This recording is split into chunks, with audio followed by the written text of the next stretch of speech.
Mahihirapan umano ang kampo ni Vice President Sara Duterte na ipaliwanag ang mga aligasyon laban sa kanya sa mga reklamong impeachment na kinakaharap sa Kamara. Kabilang narito ang umano'y hindi maipaliwanag na yaman. Kaya babala sa publiko ng human rights lawyer na si Attorney Dino De Leon, asahan na ang diversionary tactics mula umano sa kampo ng pangalawang Pangulo. Sa gitna rin ito ng krisis sa ekonomiya na nararanasan ngayon, bunsod ng sobrang taas ng presyo ng langis dulot ng gulo sa Middle East. Si De Leon ay abogado ng mga complainants sa ikalawang reklamong impeachment laban kay VP Duterte na iniurong na. Ito na, winawarningan ko na yung publiko na merong malaking mga diversionary tactic yang mga Duterte.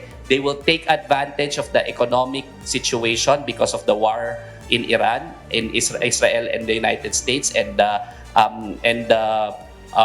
oil price hike o yung pagtaas ng petrolyo. Iti-take advantage lahat yan ngayon dahilan sa ayaw nilang mabuksan ang bank accounts, ayaw nilang maisalang ang mga witnesses at kaya in-announce ni Sara Duterte na nagtatakbo siya presidente.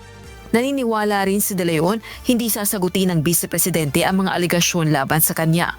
Wala pang reaksyon kaugnay nito ang kampo ni VP Sara.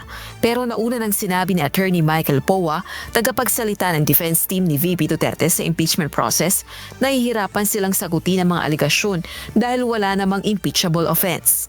We maintain our position na nahirapan kaming sagutin because walang impeachable offense kung babasahin mo yung ultimate facts. Bigyan kita ng example. Nakasulat doon na sinasabi nila the Vice President committed plunder, di ba?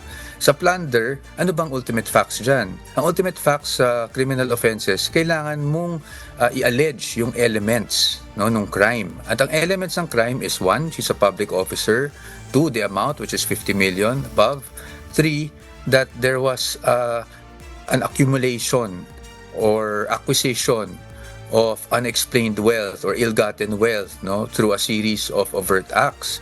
So yes, she's a public officer, but hindi naman nila inallege kung paano napunta sa kanya yung sinasabi nilang pera, for example, sa confidential funds. So yun yung punto namin, but sinasabi namin na there's a failure to allege the ultimate facts or the material facts that would constitute the impeachable offense.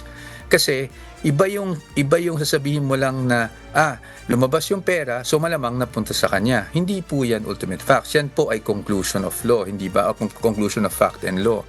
Ayon kay House Committee on Justice at Batangas 2nd District Representative Jervy Luistro, sa pagsimula ng pagdinig kaugnay ng mga reklamong impeachment laban kay VP Duterte sa March 25, mauunang resolbahin ang mga kahilingan at mosyon na inihain sa House panel.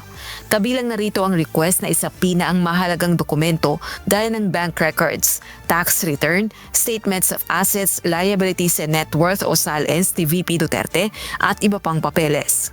Gayun din ang kahilingang mapa sa ilalim sa protective custody si Ramil Madriaga, isang detainee ng Bureau of Jail Management and Penology sa kasong kidnapping na itinuturing ng complainants na mahalagang testigo laban sa Vice Presidente.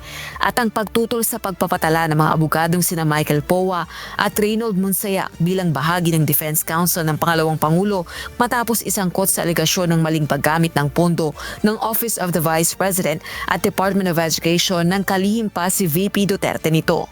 Samantala, ayon naman kay Bicol Saro Party List Representative Terry Redon, House Justice Committee member, handa ang House panel na ipagtanggol ang proseso ng impeachment sakaling aakyat ang issue sa Korte Suprema.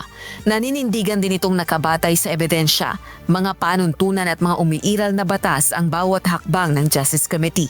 Pero ang kampo ni VP Duterte naniniwalang may double standards at paglabag sa due process ang impeachment process sa Kamara.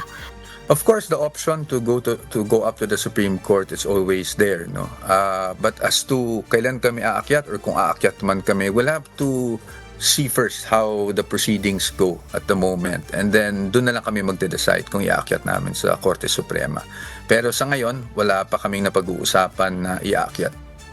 Wala pang desisyon si VP Duterte kung dadalo ba ito o hindi sa pagdinig ng House Justice Committee matapos formal na imbitahan.